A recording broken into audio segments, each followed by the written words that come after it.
नमस्कार दोस्तों, मेरे YouTube चैनल पे आपका बहुत बहुत स्वागत है। देखिए, हिंदी व्याकरण में हम पढ़ रहे थे वर्णों के बारे में, जिसमें हम आए थे व्यंजन पे।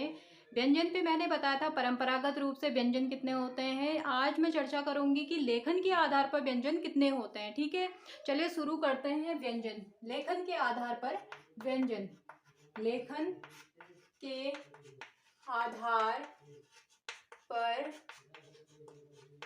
व्यंजन, लेखन के आधार पर व्यंजन कितने होते हैं? 39 होते हैं। ये मैंने पिछली वीडियो में बताई थी। अब इसमें लेखन के आधार पर कौन कौन होते हैं ये हम स्टार्ट करेंगे। 5 वर्ग, 5 वर्ग, क वर्ग, क ख ग घ ङ। ठीक है, फिर उसके बाद च छ ज छ य, ट ठ ड ढ ण, त थ द ध न, प फ ब भ म। ठीक है, फ म। फिर अंतस्थ, अंतस्थ, अंतस्थ में क्या आ जाएंगे? य र ल व। फिर ऊष्म, ऊष्म में क्या आ जाएंगे? तालव्य स, मूर्धन्य स, दंती स और ह।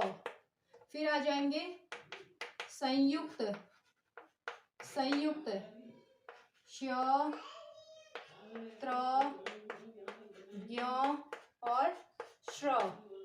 ठीक है, फिर आ जाएंगे उच्छिप्त, उच्छिप्त ढ अड़ अढ। ठीक है, ये क्या हो गए? ये हमारे व्यंजन हो गए। कितने हो गए टोटल? ये हो गए 39। आप देखिए, इसके बारे में मैं एक एक करके समझाऊंगी। ये मैंने पिछले वीडियो में बताए थे वर्गों के बारे में। वर्गों के बारे में बताया था। क वर्ग क्या होता है? क वर्ग में ध्वनि कहाँ से निकलती है? कंठ से निकलती है। ठीक है, कंठ से निकलती है। इसमें कहाँ से निकलती है? च वर्ग में तालु से निकलती है। ट वर्ग में कहाँ से निकलती है? मूर्धा से निकलती है। त वर्ग में क्या होता है? दंत। ठीक है, प वर्ग में क्या हो जाता है? ओष्ठ। ये ध्वनियां कहाँ से निकलती है? ओष्ठ, होठ से ऊपर दोनों। अब देखिए, दोबारा इसको समझा देती हूँ, क्योंकि मैंने पिछले वीडियो में तो ये चीज बताई रखी है। दोबारा समझाती हूँ। क वर्ग में क्या हो गया? 5 वर्ण आ गए। अब हम इसे अगली बार जब हम व्यंजनों के बारे में, वर्णों के बारे में पढ़ेंगे, ये चीज नहीं पढ़ेंगे क ख ग घ ङ, क्योंकि हम इसको सीधे वर्गों के हिसाब से पढ़ेंगे। 5 वर्ग हो गए। कितने हो गए? 5 वर्ग हो गए। व्यंजन में कितने वर्ग होते हैं? 5 वर्ग होते हैं। एक वर्ग में कितने वर्ण आते हैं? 5 वर्ण आते हैं। एक वर्ग में कितने वर्ण आते हैं? 5 वर्ण आते हैं। ठीक है, क वर्ग की बात करेंगे। क से लेके अंग तक 5 हो गए। जो अंतिम वर्ण होता है ये क्या होता है? अनुनासिक होता है। अनुनासिक अंतिम वर्ण क्या होता है? अनुनासिक। अनुनासिक का मतलब मैंने पिछली वीडियो में बताया था, जिसका उच्चारण, जिन वर्णों का उच्चारण करते समय जो हवा होती है नाक और मुंह दोनों को स्पर्श करते हुए निकलती है, उसको अनुनासिक बोलते हैं। ठीक है, ये जो हर 5 वर्गों के अंतिम वर्ण होते हैं ये क्या होते हैं? अनुनासिक होते हैं। अनुनासिक वर्ण कितने होते हैं? 5 होते हैं। ये प्रश्न बहुत बार पूछा गया है कि अनुनासिक वर्ण कितने होते हैं? 5 होते हैं। ठीक है, आगे बढ़ते हैं। क वर्ग में ध्वनि कहाँ से निकलती है? कंठ से निकलती है। कंठ यानी ये है, ये भाग है कंठ। आप क का उच्चारण करिए, क से लेके अंग तक ध्वनि कहाँ से निकलेगी? कंठ से निकलेगी। क ख ग। ठीक है, स्पर्श करते हुए निकलेगी। च वर्ग में क्या होता है? च छ ज झ य। जो ये जिह्वा है, हमारी जिह्वा क्या करती है? मसूड़ों से पीछे वाला भाग क्या होता है? दांत। दांत से पीछे मसूड़े। मसूड़े के बाद वाला भाग क्या होता है? तालु होता है। ठीक है, उसको स्पर्श करते हुए ये ध्वनि निकलती है। च छ ज झ य, इसको तालु। ट ठ ड ढ में क्या होती है? जब ट ठ ड ढ ट वर्ग का उच्चारण करते हैं तो जीवा हमारी उल्टी हो जाती है, मुड़ जाती है, इसलिए इसको मूर्धा बोलते हैं। त वर्ग में क्या होता है? त वर्ग का उच्चारण करते समय हमारे जो जिह्वा होती है दोनों दांतों के मध्य में आ जाती है, इसलिए इसे दंत बोलते हैं। प वर्ग में क्या होता है, जब हम प वर्ग का उच्चारण करते हैं तो हमारे दोनों होंठ एक दूसरे को स्पर्श करते हैं, ओष्ठ, ठीक है, इसलिए इसको ओष्ठ कहते हैं। अंतस्थ में क्या होता है, ये चीज देखिए, ये महत्वपूर्ण है। अंतस्थ में क्या होता है, पिछले वीडियो में भी मैंने ये चीज बता रखी है। इनके उच्चारण में क्या होती है, मुख जो होता है, मुंह जो होता है हमारा संकुचित हो जाता है, फिर भी वायु जो होती है यानी हवा जो होती है स्वरों की तरफ बीच से ही निकल जाती है। जब हम स्वरों का उच्चारण करते हैं तो वायु कैसे निकलती है, बीच से निकलती है ना। उसी तरह जो है अंतस्थ व्यंजन में भी होता है, मुख हमारा संकुचित हो जाता है यानी छोटा हो जाता है, और हवा जो होती है स्वरों की तरह जो है बीच से निकलती है। किस में निकलती है, अंतस्थ में। ऊष्म में क्या होता है, जब हम इन वर्णों का उच्चारण, इन व्यंजनों का उच्चारण करते हैं तो इनके उच्चारण में एक गर्माहट सी, ऊष्मा सी उत्पन्न होती है, महसूस होती है, ठीक है, तो इसलिए इनको ऊष्म कहते हैं। अब देखिए संयुक्त, ये वाली कहानी देखिए क्योंकि ये चीजें मैंने पढ़ा चुकी हूँ। इसको देखिए संयुक्त व्यंजन। संयुक्त व्यंजन क्या होता है, आपने सुना होगा संयुक्त परिवार। संयुक्त में क्या होता है, बहुत सारे लोग एक साथ रहते हैं, ठीक है। तो संयुक्त का मतलब होता है दो जब व्यंजन आपस में मिलकर एक नया व्यंजन बनाते तो उसको संयुक्त व्यंजन कहते हैं, ठीक है। परंपरागत रूप में संयुक्त व्यंजन को नहीं सम्मिलित किया गया है, ये लेखन के आधार पर है। किस आधार पर है, लेखन के आधार पर। अब श्यों को देखिए आप, किससे बना है, क हलंत के साथ प्लस मूर्धन्य स, और त्र किससे बना है, त प्लस र।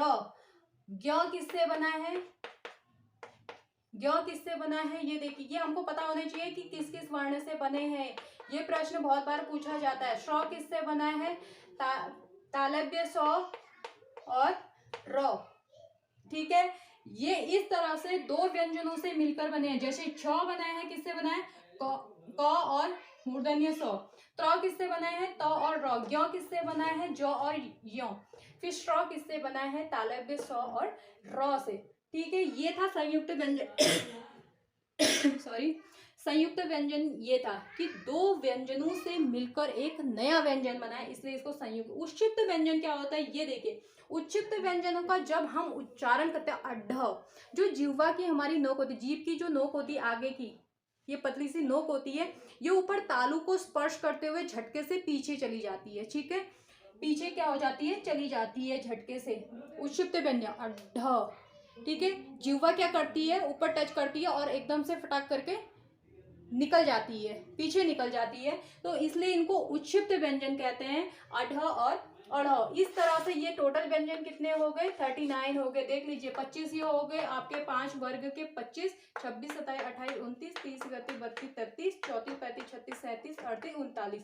इस तरह से ये 39 व्यंजन हो गए, किसके आधार पर, लेखन के आधार पर। अब इसमें एक चीज और देखी थी हमने, लेखन के आधार पर और परंपरागत रूप से होते हैं 35 होते हैं, ठीक है। 35 में से संयुक्त व्यंजन नहीं होंगे, उच्छिष्ट व्यंजन होंगे।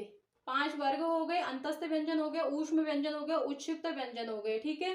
संयुक्त व्यंजन इसमें सम्मिलित नहीं है, किसमें, ये लेखन के आधार पर था पहले, अब ये उच्चारण के आधार पर, ठीक है। उच्चारण के आधार पर जो है कितने व्यंजन है, 35।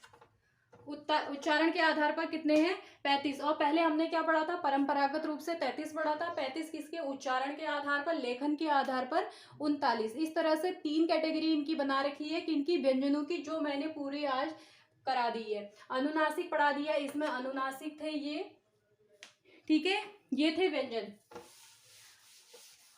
और एक चीज और है, एक आधार पर और बांट रखा है व्यंजनों को, जो है घोष के आधार पर, घोष के आधार पर। देखिए घोष के आधार पर क्या होता है, घोष के आधार पर मैंने स्वर पढ़ाए थे पिछले वीडियो में। घोष यानी होता है नाद यानी ध्वनि, कंपन, ठीक है। जब हम वर्णों का उच्चारण करते हैं, कुछ व्यंजनों में जो है एक कंपन सी महसूस होती है हमको, जब उन वर्णों का हम उच्चारण करते हैं, उन व्यंजनों का उच्चारण करते हैं, और किसी में जो है वो कंपन नहीं होती है। आप देखो घोष के आधार पर इनको 2 भागों में वर्गीकृत कर रखा है, एक हो गया सघोष, एक हो गया अघोष। देखिए सघोष कौन से होते हैं, सघोष का मतलब क्या है ये समझिए पहले। स माने होता है सहित, सहित। घोष माने क्या होता है, कंपन। आप समझ गए होंगे आप कि ये क्या है, कंपन, यानी कंपन के साथ, कंपन के साथ जिन वर्णों का उच्चारण होता है वो क्या कहलाते हैं? सघोष कहलाते हैं। और अ माने होता है नहीं, घोष माने कंपन। और जिनका उच्चारण करते समय, जिन वर्णों का, जिन व्यंजनों का उच्चारण करते समय कोई कंपन नहीं होता है, स्वर तंत्रियों में कोई भी कंपन नहीं होता है, तो वो क्या कहलाते हैं? अघोष कहलाते हैं। अब इसको देखो किस तरह से विभाजित कर रखा है। सघोष कौन से व्यंजन है, अघोष कौन से व्यंजन है। पहले हम देखेंगे अघोष, अघोष और सघोष। अब मैं व्यंजन में सीधे वर्ण पे आऊंगी कि किस तरह से विभाजित कर रखा है। अघोष में क्या होता है? वर्ग का पहला दूसरा वर्ण, वर्ग के जो पहले दूसरे वर्ण हैं वो क्या होंगे? अघोष होंगे। और इसके साथ क्या हो जाएंगे? तालव्य स, मूर्धन्य स और दंती स। ये क्या होते हैं? ये अघोष होते हैं। सघोष में क्या आ जाएंगे? वर्ग का तीसरा, चौथा, पांचवा वर्ण प्लस अंतस्थ, अंतस्थ प्लस ह। ह वर्ण को आपने देखा होगा, ह वर्ण यहाँ नहीं आता, अघोष में नहीं आता। ह क्या है? सघोष है। और हमने स्वरों में पढ़ा था, सारे स्वर क्या होते हैं? स्वर क्या होते हैं? सघोष होते हैं कंपन के साथ। ठीक है, स्वर क्या होते हैं? सघोष होते हैं। ये हो गया अघोष का। अघोष वर्ण कौन कौन से हो गए? वर्ग का पहला और दूसरा वर्ण तथा तालव्य स, मूर्धन्य स, दंती स। सघोष में क्या हो गए? वर्ग का तीसरा वर्ण, चौथा वर्ण, पांचवा वर्ण, यानी ग घ अङ, ज झ य, ड ढ अण, त ध न, ब भ म, अंतस्थ य र ल व। और ये क्या हो गया? ह ऊष्म। ठीक है, ये है सघोष, ये है अघोष। कितने हो गए? 2 पंचे 10, 11 12 13, 13 क्या हो गए? अघोष वर्ण हो गए। 15 16 17 18 19 20, 20 क्या हो गए हमारे? 20 हमारे सघोष हो गए। टोटल कितने हो गए? 33 हो गए। ठीक है, और सारे स्वर किस में आ जाएंगे? सघोष में आ जाएंगे। ठीक हो गया। ये सभी को समझ में आ गया होगा कि घोष के आधार पर वर्णों को, व्यंजनों को किस तरह से वर्गीकृत कर रखा है। 2 तरह से वर्गीकृत कर रखा है, अघोष और सघोष। अघोष में कौन कौन से हैं? वर्ग का 5 वर्गों के पहले और दूसरे वर्ण, साथ में ऊष्म के 3 वर्ण। ठीक है, बस अघोष में इतने हैं। सघोष में कितने हैं? वर्ग के तीसरा, चौथा, पांचवा वर्ण सारे वर्गों के, साथ में अंतस्थ हो गए और एक ऊष्म का हो गया ह। इस तरह से ये कितने हो गए? टोटल 33 वर्ण हो गए। और हमने स्वरों में पढ़ा था, स्वर भी किस में आते हैं?